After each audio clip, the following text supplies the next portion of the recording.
수년 전에 대장 내시경 검사를 제가 받기 위해서 전날 저녁부터 이렇게 금식을 하면서 준비를 했던 적이 있습니다. 당시에 저는 난생 처음으로 이 검사를 받는 것이어서 그 준비 과정이 그렇게 힘든 줄을 몰랐었습니다.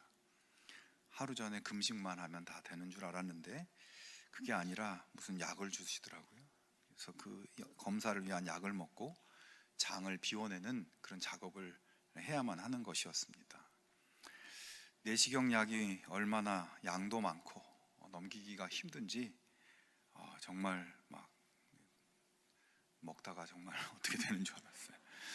얼음을 입에 물었다가 또 사탕을 물었다가 하면서 힘들게 약을 먹고 밤새 화장실을 들락날락 하면서 처음 경험해 보는 것들이라 더 힘들게 느껴졌습니다.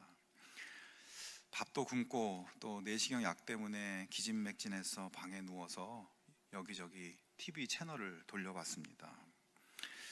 그러던 중에 재미있는 사실 하나를 발견했습니다. 우리나라 드라마나 TV 프로그램에 이 먹는 장면이 굉장히 많이 나오더라고요. 정보 프로그램이라고 하는데 여러 가지 다양한 정보들이 많이 있을 텐데 대부분 맛집 정보가 다였고, 또 요리 관련 프로그램이 채널마다 다 있고, 드라마든 예능이든 밥 먹는 장면이 빠지지 않고 나오죠. 금식을 하고 또 다 쏟아내고 지쳐있는 상태에서 맛있는 음식을 먹는 장면이 진짜 가혹한 고문 같았습니다.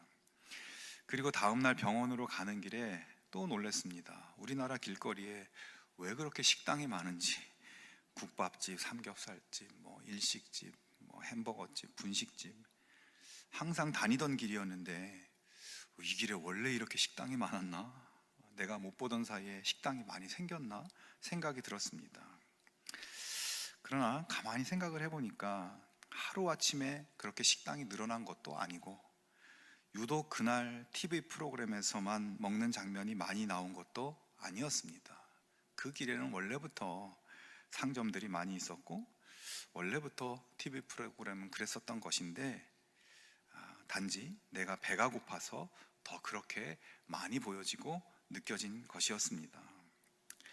이것을 조금 전문 용어로 하면 세상을 온통 음식 프레임으로 바라보았기 때문에 그렇게 보인 것입니다. 음식 프레임으로 모든 것을 보게 되니까 전에 무심하게 지나쳤던 드라마나 TV 프로그램의 먹는 장면, 거리의 음식점들이 쏙쏙 눈에 들어오는 것이죠. 세상은 어제와 다름없었지만 세상을 보는 나의 프레임이 바뀌었기 때문에 다르게 보인 것입니다. 이런 생각을 하면서 오늘 나는 어떤 프레임을 가지고 무엇에 초점을 맞추며 세상을 살아가고 있는가 질문을 갖게 되었습니다. 그런 질문을 하다 보면 결국 나는 누구인가, 우리는 누구인가, 이 우리 자신을 보는 프레임이 중요하게 다가옵니다. 여러분, 우리는 누구입니까? 하나님은 우리를 누구라고 하십니까? 하나님은 우리를 세상 가운데서 부르신 하나님의 자녀, 그리고 동시에 세상으로 보내신 그리스도의 제자라고 말씀합니다. 우리들을 그냥 세상의 한 부속품으로, 어떤 가정의 한 구성원으로 그렇게 그냥 세상 흘러가는 대로 살다가 마칠 때가 되면 마치는 존재로, 그런 프레임으로 인생을 보는 것이 아니라 하나님의 자녀로, 그리스도의 제자로 우리 자신을 바라볼 수 있어야 한다는 것입니다. 이런 프레임을 딱 가지면 우리 주변의 세상을 보는 시각도, 우리 주변의 사람들을 보는 시각도 달라집니다. 그리스도의 제자인 내가 제자의 눈으로 세상과 사람들을 바라보면 그들이 모두 내가 복음을 전해야 할 대상으로 보이고 내가 구원해야 할 영혼들로 보이게 됩니다. 하지만 우리가 좋아하는, 예를 들어 돈이라는 프레임으로 세상과 사람들을 보면 어떻게 하면 저게 돈이 될까? 어떻게 하면 저 사람들 주머니에 있는 돈이 내 주머니로 올까? 이렇게 시각이 바뀌어지는 것이죠. 성도 여러분, 우리는 하나님의 부르심을 받은 하나님의 자녀요, 하나님의 보내심을 받은 그리스도의 제자, 하나님의 선교사입니다. 이것은 하나님께서 우리에게 부여하신 존재 양식이고 삶의 방식입니다. 여러분 살면서 힘든 일이 많으시죠? 자녀들에 대한 걱정, 관계의 문제, 건강과 또 마음에 대한 힘듦, 사업 문제, 진로의 문제, 경제적인 문제, 여러 가지 염려거리들이 많이 있습니다. 그런데 그런 모든 삶의 문제들을 골몰하는 사람들에게 예수님은 뭐라고 말씀하시나요? 너희의 그런 염려는 세상 사람들이 하는 염려이고 하나님의 자녀들인 너희는 하나님의 나라와 하나님의 의를 먼저 구해야 하고 그렇게 하면 그 모든 것을 너희에게 더해 주신다 말씀하셨습니다. 이 말씀을 잘 곱씹어 보면 우리가 지금 골몰하는 많은 삶의 문제, 삶의 고민들을 해결하는 방법은 먼저 하나님 나라를 생각하고 그것을 구하고 하나님의 뜻에 초점을 맞추어 살면 우리의 그 모든 문제들은 그 문제들보다 훨씬 크신 하나님께서 하나님의 때에 하나님의 방법으로 역사해 주실 것이라는 것입니다. 그러나 우리가 그렇게 사는 것이 쉽지 않게 느껴질 때가 많습니다. 매일의 일상을 살아가는 것이 지치고 힘든데 그리스도의 제자로 복음을 전하는 자로 사는 것 참 좋은 말씀이고 그렇게 사는 것이 좋지라는 생각도 들지만 말처럼 쉽지가 않습니다. 자, 그러면 오늘 말씀 속에서 우리가 어떻게 하면 그리스도의 제자로 하나님 나라를 위한 일꾼으로 복음을 전하며 사는 자로 살아갈 수 있을지 주님의 가르침을 한번 나누어 보고자 합니다. 오늘 본문은 예수님께서 말씀하신 씨 뿌리는 비유죠. 이 말씀은 너무나 유명한 말씀이에요. 오늘 말씀은 여러 가지 다양한 측면에서 묵상할 수 있고 또 다양한 영적 교훈을 주는 말씀인데 오늘은 특별히 씨를 뿌리는 농부의 입장에서 이 말씀을 한번 생각해 보려고 합니다. 농부가 밭에 나가 씨를 뿌리고 있습니다. 그런데 농부가 씨를 뿌리는데 좀 이상하게 뿌리고 있죠. 보통 씨를 뿌리려면 어떻게 합니까? 먼저 씨 뿌릴 밭을 잘 준비해야겠죠. 거름도 주고 쟁기질도 해서 흙을 비옥하게 만들고 난 뒤에 고랑을 파고 씨를 뿌립니다. 하지만 오늘 말씀에 나오는 농부는 그렇게 하질 않아요. 준비한 밭에 씨를 뿌리는 것이 아니라 그냥 아무데나 씨를 뿌리고 있는 것으로 보입니다. 그러다 보니까 그 씨들 중에 덜어는 길가에, 덜어는 흙이 얇게 덮인 돌밭에, 덜어는 가시떨기 위에, 덜어는 좋은 땅에 떨어지게 되죠. 자, 잘 이해가 되지 않는 파종법입니다. 그러나 이러한 모습, 땅을 먼저 갈고 씨를 뿌리는 것이 아니라 씨부터 먼저 뿌리는 이런 방법은 당시 고대 이스라엘과 그 지역에서 매우 일반적인 모습이었다고 합니다. 그런 방식으로 뿌려진 씨 중에서는 당연히 사람들이나 짐승들이 통행을 많이 하는 길바닥같이 단단한 땅에 떨어지는 씨도 있고 흙으로 살짝 덮인 돌 위에 떨어진 씨도 있고 가시떨기나 잡초가 있는 땅에 떨어지기도 하고 비옥한 흙으로 된 땅에 떨어지기도 하겠죠. 이렇게 되면 어떤 결과가 벌어집니까? 옥토에 많이 뿌려져야 하는데 길가에다 많이 뿌린 농부는 새들이 와서 씨를 주워 먹는 것을 보면서 실망합니다. 돌밭에 씨를 많이 뿌린 농부는 처음에는 파란 싹들이 돋았는데 뿌리가 돌 때문에 더 깊이 내리지 못해서 시들시들하는 것을 보면서 마음이 힘들어집니다. 자, 그런데 또 마지막으로 가시떨기에 씨를 많이 뿌린 농부는 싹이 트고 줄기까지 자라나는 것을 보면서 기뻐하면서 곧 많은 결실을 보게 될 것이라고 생각했는데 그러나 가시떨기가 기운을 막아서 더 이상 자라지 않고 열매가 없습니다. 실망을 하게 됩니다. 제가 볼 때는 가시떨기에 씨를 많이 뿌린 농부가 아마 실망이 제일 컸을 것 같아요. 열매를 맺지 못할 것 같으면 아예 처음부터 새가 먹어버리든지 시들어 말라 죽든지 하면 빨리 포기하고 다시 시작하기라도 할 텐데 줄기까지 잘 자랐는데 열매를 맺지 못하면 그 마음이 어떻겠습니까? 자, 여러분, 예수님의 이야기는 여기까지였습니다. 우리 주님이 이 말씀을 제자들에게 하시는 어떤 영적 의도가 있는가?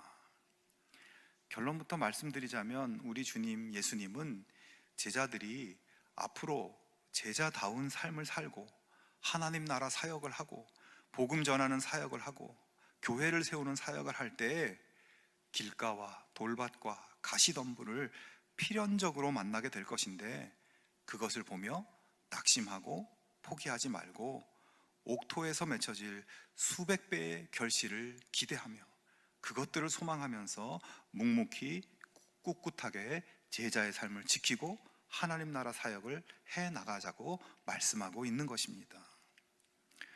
여러분, 제자들은 모두 평범한 사람들이었습니다. 그저 자기 인생 하나 어떻게 잘 풀리기를 소망하는 사람들이었어요. 그런데 그들이 예수님의 제자가 되어서 세상으로 보내지고 제자의 삶을 살고 복음의 일꾼으로 살아갈 때 많은 난관에 부딪혔을 겁니다. 열심히 믿음으로 살고 주님의 일을 해도 아무 결실이 없어 보여서 힘이 빠지고 포기하게 되는 상황이 벌어지게 되었을 겁니다. 그래서 주님은 너희들의 현실은 힘들어도 언젠가 하나님께서 30배, 60배, 100배의 결실을 보게 하실 것을 꿈꾸며 담대하게 제자로서 복음의 일꾼으로 살아갈 것을 말씀하고 있는 것입니다.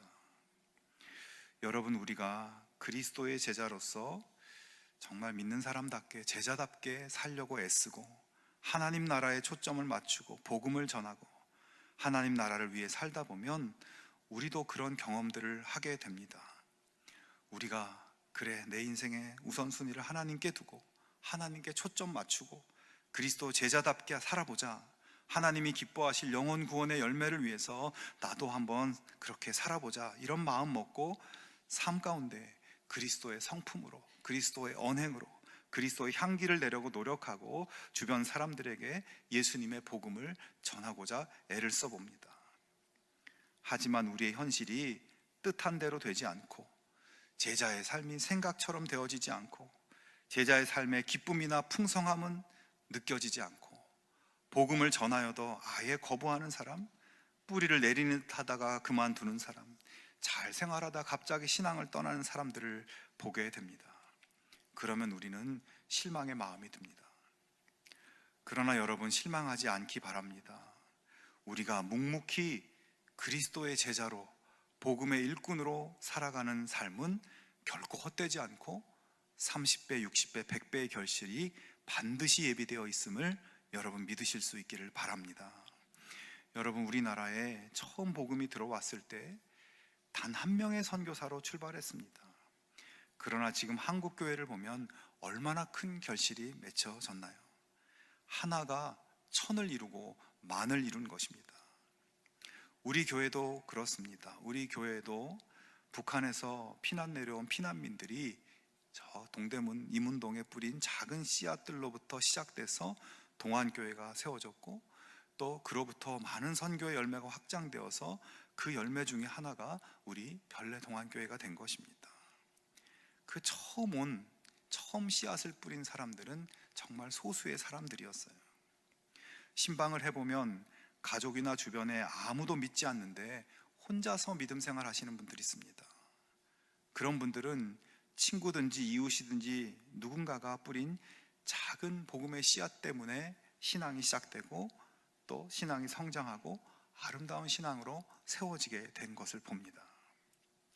그러므로 여러분 각자의 삶의 자리에서 그리스도의 제자로 신앙인으로 살아갈 때 어떤 열매가 없다고 실망하지 않기를 바랍니다.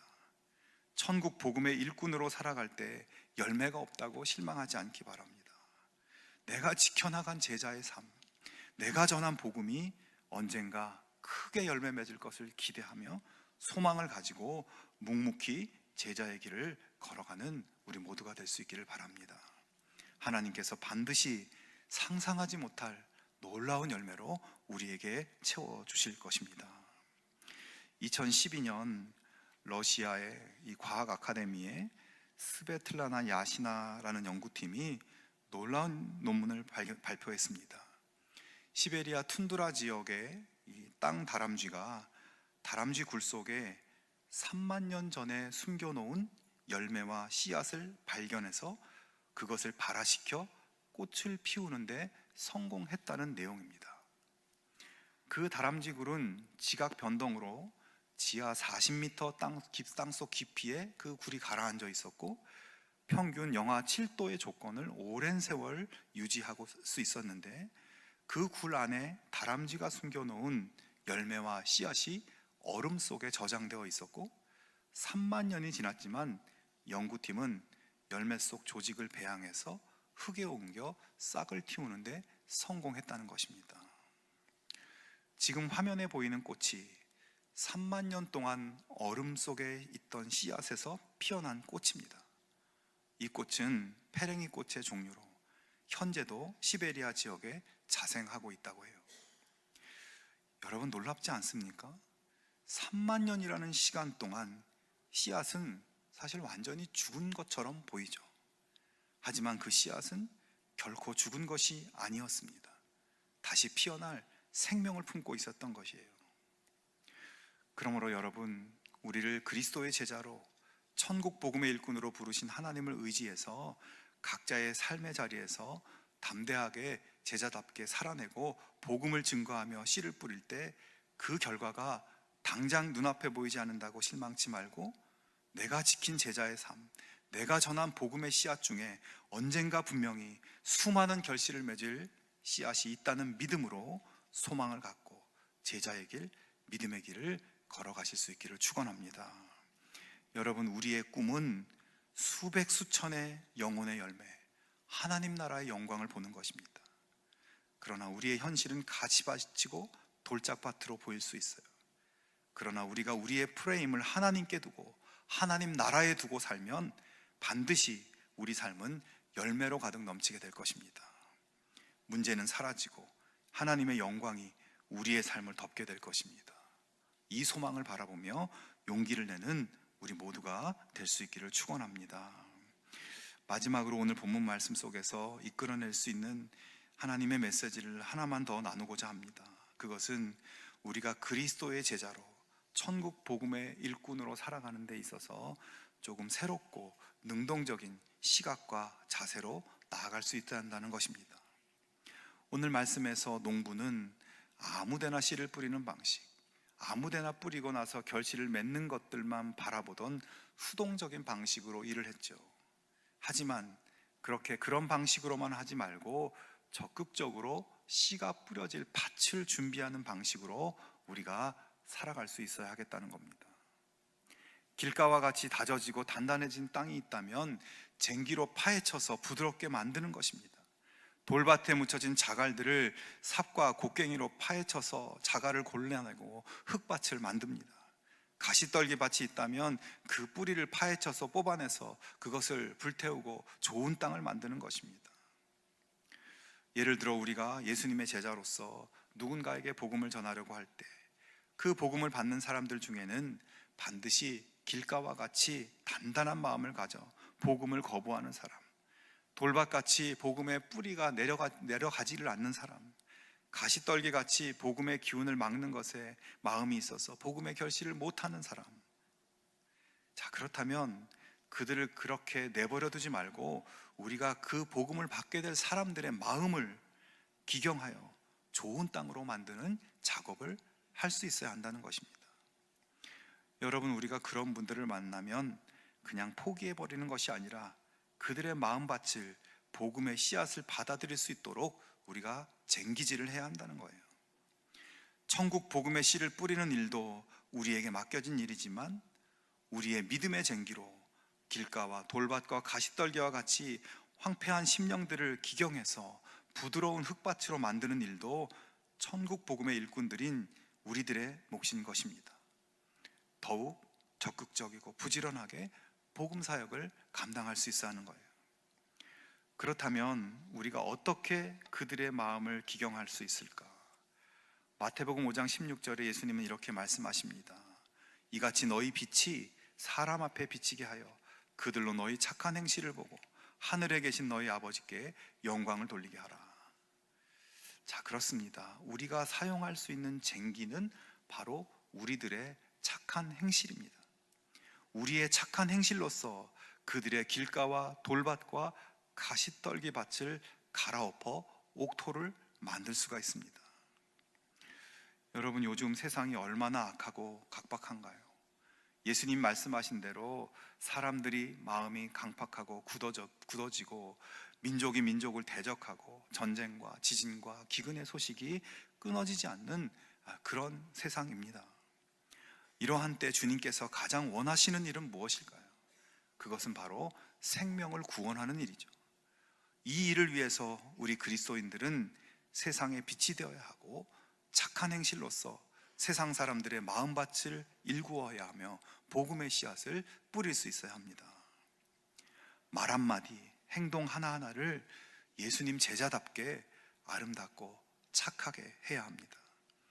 그래서 오늘 여기 모인 우리 모두가 살아가고 있는 지역과 그 지역을 넘어서 우리나라와 열방의 곳곳에 우리의 발길과 손길이 닿는 곳마다 착한 행실이 퍼져나가야 합니다. 그렇게 함으로써 강팍한 마음들이 녹아지고 복음의 씨가 심겨지고 자라나서 열매를 맺게 되는 것입니다. 하나님께서는 신음하는 세상을 위해 독생자 예수님을 영혼 구원의 선교사로 세상에 파송하셨습니다. 예수님은 하늘의 영광을 뒤로하고 죄악이 난무하는 인간 세계를 향해 자원하신 선교사가 됐습니다. 예수님의 최대의 관심사는 세상이었고 인간의 영혼을 구원하는 사명을 가지고 우리들에게 오셨어요. 그리고 예수님께서는 십자가에 죽기까지 그 사명에 충실함으로 절망의 지평선에 소망의 불을 붙이셨습니다. 예수님의 최대의 관심사가 영혼 구원이라고 말한다면 과연 그분의 제자인 우리의 최대의 관심사는 무엇이 되어야 할까요? 언젠가 하루에 8만 명 이상의 사람들이 예수 그리스도를 모른 채 세상을 떠나고 있다는 그런 통계 자료를 언젠가 본 적이 있습니다. 우리들은 그리스도의 제자로서 인간 영혼의 구원을 위해 선교사로 자원하신 예수님처럼 버려진 영혼을 찾아 나서는 주님의 마음을 우리도 가질 수 있어야 합니다. 부름받은 하나님 자녀고 보냄받은 그리스도의 제자라는 이 정체성을 가지고 세상을 바라보고 사람들을 바라볼 수 있어야 합니다. 여러분, 우리가 그리스도의 제자답게 살려고 노력하며 살아도 열매를 맺지 못하는 현실 때문에 실망하지 말고 30배, 60배, 100배의 풍성한 결실의 꿈을 꾸면서 끊임없이 제자의 삶을 살아내고 복음의 씨앗을 뿌릴 수 있는 여러분 되시기를 축원합니다. 더 나아가 우리가 살아가는 삶의 자리에 하나님 나라를 세워가기 위해서 적극적으로 우리의 착한 행실로 강팍하고 굳어진 사람들의 마음밭을 기경하며 그렇게 나아갈 수 있기를 주님의 이름으로 축원합니다. 주님은 이 일을 위해서 우리를 세우셨고 반드시 놀라운 결실을 거두게 하실 것입니다. 그리고 여러분, 지금 우리 교회에서 하고 있는 우리 다음 세대들을 위한 여름 사역도 사실은 그들의 마음을 기경하고 복음의 씨앗을 뿌리는 귀한 사역 중 하나입니다. 각 마을의 교역자와 교사들과 봉사자들, 당장 아무 변화가 없어 보인다고 생각하며 실망하지 말고 부지런히 쟁기질을 하고 씨를 뿌리면 언젠가 영광스럽게 맺혀질 열매를 기대하는 소망과 믿음을 가지고 감당할 수 있도록 우리 기도해 주시고 또 도움의 손길로 함께 해 주시기를 바랍니다. 여러분, 우리가 인생의 마지막에 주님 앞에 섰을 때 무엇을 가지고 서 있을 수 있을까요? 평생 열심히 모은 물질, 평생 쌓아온 명예, 주님은 그런 것을 보지 않으시죠. 그리스도의 제자로 살면서 나를 통해 맺혀진 열매들, 또 구원받은 영혼의 열매들, 그것을 주님은 기뻐하십니다. 여러분의 생각의 틀을, 시각의 틀을 바꾸어 보실 수 있기를 바랍니다. 가정에서, 직장에서, 삶의 자리에서 영혼을 구원하고 하나님의 통치를 확장하는 그 일로 우리가 나아갈 수 있기를 바랍니다. 그래서 주님의 세워주심과 기대하심을 충만하게 채워드림으로 주님께 칭찬과 사랑과 축복을 풍성하게 누리는 우리 모두가 되기를 주님의 이름으로 축원합니다.